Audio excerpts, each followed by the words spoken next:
الله أكبر لا إله إلا الله والله أكبر الله أكبر ولله الحمد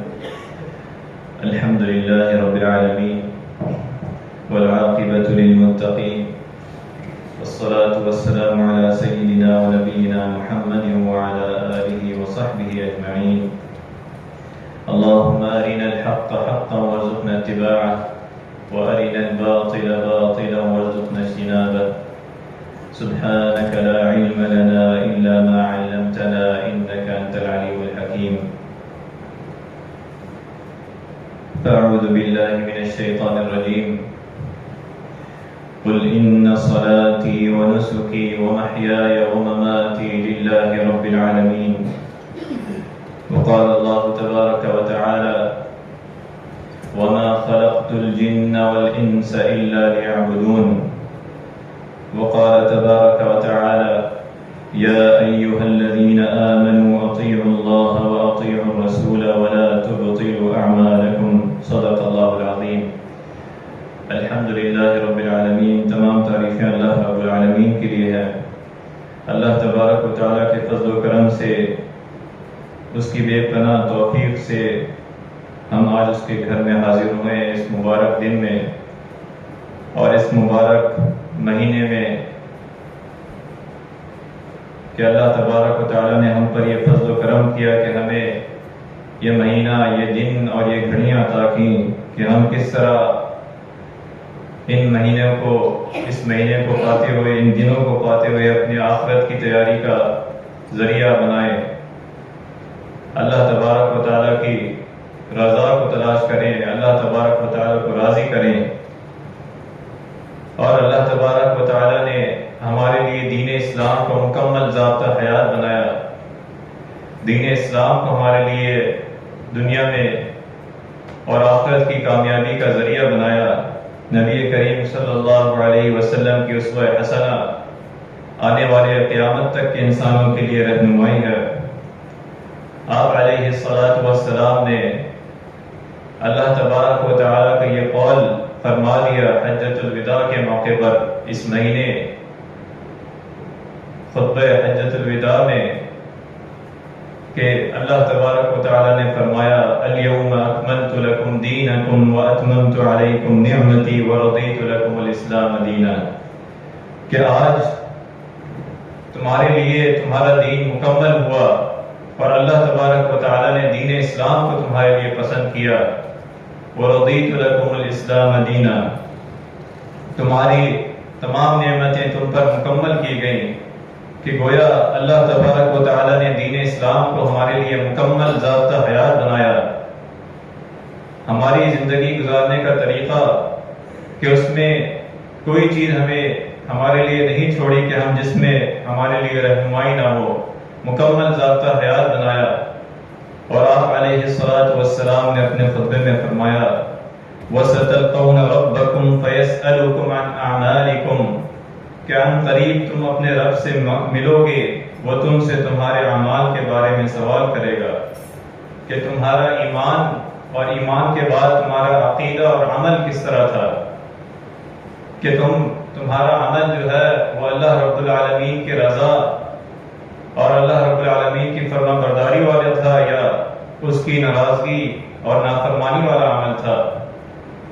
اللہ تبارک و تعالیٰ نے فرمایا فَمَنْ كَانَ يَرْجُو لِقَاءَ رَبِّهِ فَلْيَعْمَلْ عَمَلًا صَالِحًا, کہ لہذا جو شخص اپنے رب سے ملنے کی امید رکھتا ہے فَمَنْ كَانَ يَرْجُو لِقَاءَ رَبِّهِ فَلْيَعْمَلْ عَمَلًا صَالِحًا, وہ نیک عمل کرے. وَلَا يُشْرِكْ بِعِبَادَةِ رَبِّهِ أَحَدًا, اور اپنے رب کی عبادت میں کسی دوسرے کو شریک نہ کرے. یہ آپ علیہ الصلاۃ والسلام نے نیک عمل کے بارے میں بتایا کہ جو تم سے پوچھ گچھ ہوگی, اللہ تبارک و تعالیٰ تم سے پوچھے گا تمہارے اعمال کے بارے میں. تو اعمال کی قبولیت کے بارے میں دو چیزیں بتائیں کہ ایک پہلی شرط وہ عمل خالصتاً اللہ رب العالمین کے لیے ہو, جہاں دوسری جگہ اللہ تبارک و تعالیٰ نے فرمایا کہہ دو کہ میری نماز, میری قربانی, میرا جینا اٹھنا, گویا زندگی کے تمام معاملات جو ہے وہ للہ رب العالمین ہے, اللہ رب العالمین کے لیے ہیں. پہلی شرط کے عمل میں اخلاص ہونا، خالصتاً للہ ہونا، اور دوسری شرط یہ ہے کہ وہ عمل نبی علیہ الصلاۃ والسلام کی سنت کے مطابق ہو۔ فمن كان يرجو لقاء ربه فليعمل عملا صالحا۔ تو عمل صالح جو ہے وہ بہت بڑی دین اسلام میں ایمان کے بعد عقیدہ اور عمل کی جو ہے اللہ رب العالمین کے پاس اور نبی علیہ الصلاۃ والسلام نے جو ہمیں اہمیت بتائی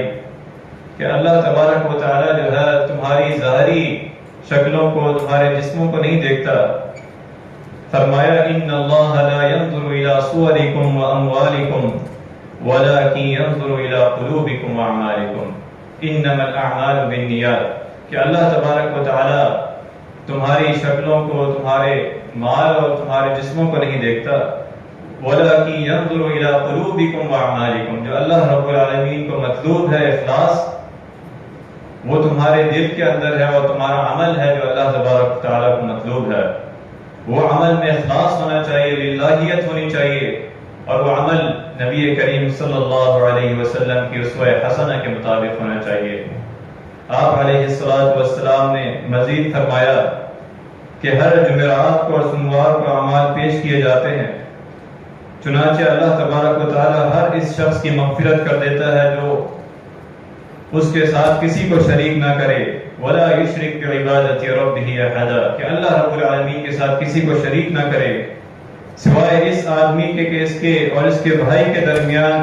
بغض اور کینہ پایا جاتا ہو، تو اسے کہا جاتا ہے کہ ان دونوں کو ڈھیل دو یہاں تک کہ یہ صلح کر لیں، ان دونوں کو ڈھیل دو کہ یہاں تک صلح کر لیں۔ تو اللہ رب العالمین کے پاس تمام اعمال جو ہے انسان کے وہ پیش کیے جاتے ہیں، عمل کی جو ہے اللہ رب العالمین کو مطلوب ہے، جو آگے آپ علیہ السلام نے مزید اس کی اہمیت پر، عمل کی اہمیت پر رہنمائی عطا فرمائی خطبہ حجۃ الوداع پر۔ اللہ رب العالمین نے عمل الخالص کے لیے فرمایا وَمَا أُمِرُوا إِلَّا لِيَعْبُدُوا اللَّهَ مُخْلِصِينَ لَهُ الدِّينَ حُنَفَاءَ وَيُقِيمُوا الصَّلَاةَ وَيُؤْتُوا الزَّكَاةَ وَذَلِكَ دِينُ الْقَيِّمَةِ، اور انہیں صرف یہی حکم دیا گیا تھا کہ وہ بس اللہ کی عبادت کریں، اس کے لیے عبادت کو خالص کریں، اور یکسو ہو کر وہ نماز قائم کریں اور زکوٰۃ دیں۔ یہی سیدھا اور درست دین ہے کہ تمام عبادات، تمام معاملات خالصتاً اللہ رب العالمین کے لیے کریں، جس پر اللہ تبارک و تعالیٰ نے فرمایا کہ وہ اس کا جینا، اس کا اٹھنا، اس کا بیٹھنا، اس کی نماز، اس کی قربانی صرف اور صرف اللہ رب العالمین کے لیے ہونی چاہیے۔ اور اسی طرح اللہ تبارک و تعالیٰ نے فرمایا ان هذا القرآن يهدي للتي هي اقوم ويبشر المؤمنين الذين يعملون الصالحات ان لهم اجرا كبيرا، یقیناً یہ قرآن وہ راستہ دکھاتا ہے جو بہت سیدھا ہے، اور ان مؤمنوں کو جو نیک عمل کرتے ہیں اس بات کی خوشخبری دیتا ہے کہ ان کے لیے بہت بڑا اجر ہے، کہ یہ قرآن مجید جو راستہ دکھاتا ہے، جو اس پر عمل کرتے ہیں، جو اس کو تھام لیتے ہیں، اللہ رب العالمین انہیں خوشخبری دیتا ہے، بشارت دیتا ہے کہ ان کے لیے بہت بڑا اجر ہے۔ دنیا میں بھی اللہ تبارک و تعالیٰ ان لوگوں کو اٹھاتا ہے۔ اور دوسری چیز یہ بتائی یا ایھا الذین آمنوا اطیعوا اللہ واطیعوا الرسول ولا تبطلوا اعمالکم،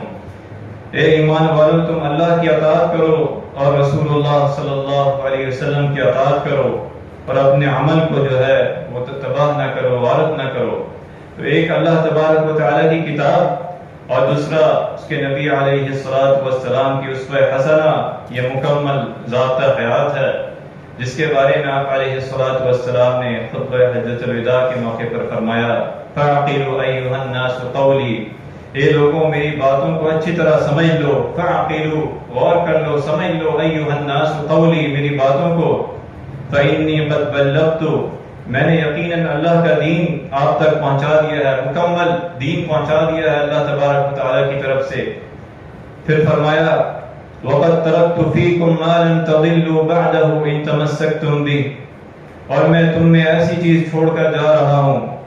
کہ اگر تم نے اسے مضبوطی سے تھام لیا تو کبھی گمراہ نہیں ہوگے۔ کتاب اللہ و سنت رسولہ صلی اللہ علیہ وسلم، کہ اللہ تبارک و تعالیٰ کی کتاب قرآن مجید اور اس کے رسول صلی اللہ علیہ وسلم کی سنت،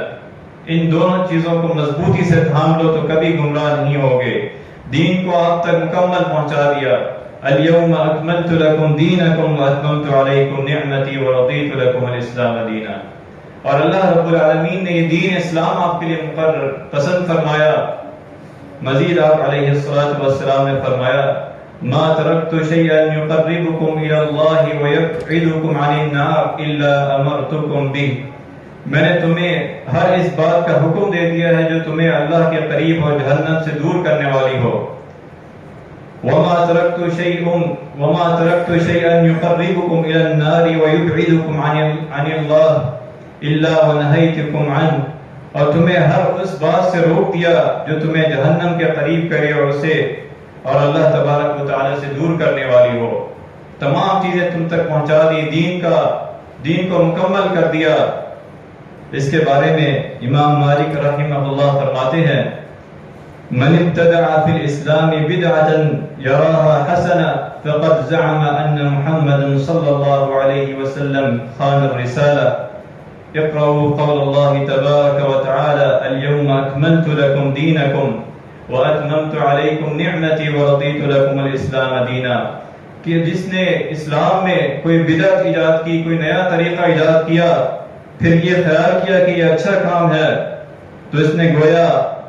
آپ علیہ الصلوۃ والسلام کی رسالت، اللہ کا دین میں خیانت کی، یعنی اس نے یہ چیز کو سمجھا کہ نبی علیہ الصلوۃ والسلام نے دین کو جو ہے مکمل نہیں کیا، کوئی گنجائش چھوڑی ہے، تو اس نے دین میں خیانت کی۔ کہ اللہ رب العالمین کا یہ فرمان ہے کہ آج میں نے تمہارے لیے تمہارا دین مکمل کر لیا، اپنی نعمت تم پر پوری کر دی اور اسلام کو بے حیثیت دین تمہارے لیے پسند کر دیا۔ وَرَضِيتُ لَكُمُ الْإِسْلَامَ دِينًا۔ پھر مزید امام مالک رحمہ اللہ نے فرمایا کہ اس امت کے آخری لوگ بھی اسی چیز کے ساتھ درست ہو سکتے ہیں، اسی چیز کے ساتھ ان کو ہدایت مل سکتی ہے، کہ اس امت کے آخری لوگ بھی اسی چیز کے ساتھ درست ہو سکتے ہیں جس چیز کے ساتھ امت کے پہلے لوگ درست ہوئے تھے، کہ اللہ رب العالمین کی کتاب اور نبی علیہ الصلوۃ والسلام کی سنت، یہ مکمل دین ہے، کہ اس امت میں آنے والے قیامت تک کے لوگوں کے لیے ہدایت ہے، مکمل اور جامع دین ہے، اور ان کے لیے یہ ہدایت ہے کہ وہ ان کی درستگی، ان کی ہدایت، ان کی دنیا و آخرت کی کامیابی اسی میں ہے جس میں پچھلے لوگوں کی جو ہے وہ کامیابی تھی، اللہ رب العالمین کی اطاعت اور نبی کریم صلی اللہ علیہ وسلم کی اسوہ حسنہ۔ آپ علیہ الصلوۃ والسلام نے فرمایا اما بعد فإن خیر الحدیث کتاب اللہ، کہ اللہ تبارک و تعالیٰ کی حمد و ثنا کے بعد یقیناً بہترین کلام اللہ رب العالمین کی کتاب ہے۔ وخیر الہدی ہدی محمد صلی اللہ علیہ وسلم وشر الامور محدثاتها وكل بدعۃ ضلالہ، اور بہترین طریقہ آپ علیہ الصلوۃ والسلام کا طریقہ ہے، اور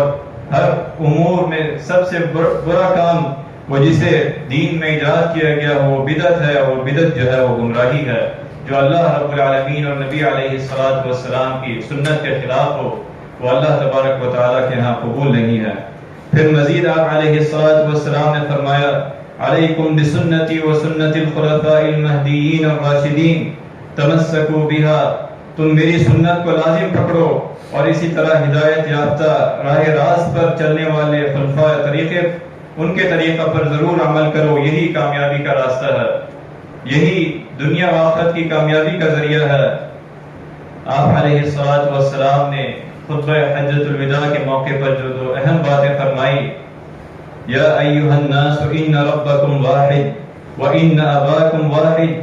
الا لا فضل لعربی علی عجمی ولا لعجم على عربي ولا لأحمر على أسود ولا لأسود على أحمر إلا بالتقوى إن أكرمكم عند الله أتقاكم۔ اے لوگوں، بے شک تمہارا رب ایک ہے، تمہارا باپ ایک ہے، اور کسی کو کسی پر جو ہے وہ فوقیت نہیں ہے۔ جو دو اہم باتیں کہ تمہارا رب ایک ہے، تم ایک اللہ کو ماننے والے ہو، اس کے ساتھ کسی کو شریک نہ کرو، اس کے لیے تمام اعمال کو جو ہے خالصتاً اللہ کے لیے کرو، تو اللہ تبارک و تعالیٰ کو یہ مطلوب ہے کہ عمل جو ہے وہ اللہ رب العالمین کے لیے ہو۔ فرمایا ان هذه امتكم امة واحدة وانا ربكم فاعبدون، بے شک تمہاری یہ امت ایک ہی امت ہے اور میں تم سب کا رب ہوں، لہذا تم میری عبادت کرو۔ وَاعْتَصِمُوا بِحَبْلِ اللَّهِ جَمِيعًا وَلَا تَفَرَّقُوا، تم سب مل کر اللہ کی رسی کو، اللہ کے حکم کو اور نبی کریم صلی اللہ علیہ وسلم کی اسوہ حسنہ کو تھام لو، یہی تمہاری کامیابی کا ذریعہ ہے۔ اور دوسری اہم بات یہ فرمائی کہ تم سب جو ہے وہ برابر ہو، کسی عربی کو کسی عجمی پر، کسی عجمی کو کسی عربی پر، کسی گورے کو کسی کالے پر کوئی فوقیت نہیں ہے۔ اگر فوقیت ہے تو وہ ان اکرمکم عند اللہ اتقاکم، کہ اللہ رب العالمین کے ہاں عزت والا وہ ہے، اللہ رب العالمین کے ہاں مقام والا وہ ہے جو اللہ رب العالمین سے ڈرے، اللہ رب العالمین کا تقوی اختیار کرے، وہی کامیابی والا ہے۔ پھر آپ علیہ السلام نے فرمایا کہ ایک بہت بڑا فتنہ آنے والا ہے تمہارے درمیان، کہ جس سے تم سے پہلے قوموں کو بھی ڈرایا گیا، اس فتنے سے بچو، اس فتنے سے جو ہے پناہ مانگو۔ فرمایا اللہ تبارک و تعالیٰ نے جتنے نبی مبعوث فرمائے سب نے اپنی اپنی امت کو اس سے ڈرایا، یعنی فتنہ دجال سے ڈرایا، اور اس سے حضرت نوح علیہ السلام نے اور ان کے بعد تمام انبیاء علیہ السلام نے ڈرایا۔ وہ یقیناً تم میں ظاہر ہوگا، اس کے بارے میں جو بات تم پر چھپی ہوئی تھی، مخفی تھی، وہ اب تم پر مخفی نہیں رہنی چاہیے، بے شک تمہارا رب تم پر مخفی نہیں رکھتا۔ 3 بار فرمایا کہ بے شک تمہارا رب جو ہے وہ کانا نہیں ہے، اور وہ فتنہ، وہ دجال یقیناً دائیں آنکھ سے کانا ہوگا۔ اور فتنے سے بچنے کے بارے میں آپ علیہ السلام نے رہنمائی دی کہ یہ بہت بڑا فتنہ ہوگا جو آپ سے پہلے بھی اپنی قوم کے لوگوں کو ڈرایا، نبیوں نے ڈرایا، حضرت نوح علیہ السلام نے اپنی قوم کو ڈرایا کہ یہ بہت بڑا فتنہ ہوگا۔ فتنہ دجال کے بارے میں آپ علیہ السلام نے رہنمائی دی کہ اللہ تبارک و تعالیٰ کا کلام، سورہ کہف کی کچھ آیات پڑھی جائیں، ابتدائی آخری آیات 10 پڑھی جائیں تو اللہ تبارک و تعالیٰ اس سے، اللہ تبارک و تعالیٰ کے فضل و کرم سے وہ اس بڑے فتنے سے جو ہے محفوظ رہے گا۔ ایک جمعے سے ہر جمعے آپ علیہ السلام کے اسوہ حسنہ کہ سورہ کہف کی جو ہے وہ تلاوت کی جائے تو اللہ تبارک و تعالیٰ اسے اس فتنے سے جو ہے محفوظ رہے گا۔ آپ علیہ السلام نے دعا بھی سکھائی کہ اللہ تبارک و تعالیٰ سے اس کی پناہ مانگنا، اللہم انا نعوذ بک من عذاب القبر ومن عذاب النار ومن فتنة المحیا والممات ومن فتنة المسیح الدجال، کہ ہر نماز میں اللہ تبارک و تعالیٰ سے پناہ مانگنا اس بڑے فتنے سے کہ جو فتنہ اس طرح تیزی سے آ رہا ہے کہ آپ علیہ السلام صحابہ کرام رضی اللہ عنہم فرماتے ہیں کہ جب آپ علیہ السلام ہمیں فتنہ دجال کے بارے میں بتاتے تو ہم یہ سمجھتے کہ ابھی ہم مسجد سے آپ کے درسگاہ سے باہر نکلیں گے تو فتنہ دجال ہمارے پاس ہوگا۔ تو یہ بہت بڑا فتنہ ہے، اللہ تبارک و تعالیٰ کے فضل و کرم سے، اللہ تبارک و تعالیٰ کے طریقے مطابق زندگی گزارنے سے ہم اس فتنہ سے محفوظ رہ سکتے ہیں۔ اللہ تبارک و تعالیٰ سے دعا ہے کہ جو اعمال ہم نے سنے ہیں اس پر عمل کرنے کی توفیق عطا فرمائے۔ اللہ تبارک و تعالیٰ ہماری زندگیوں کو نبی کریم صلی اللہ علیہ وسلم کے اسوہ حسنہ کے مطابق بنائے۔ وآخر دعوانا الحمد للہ رب العالمین۔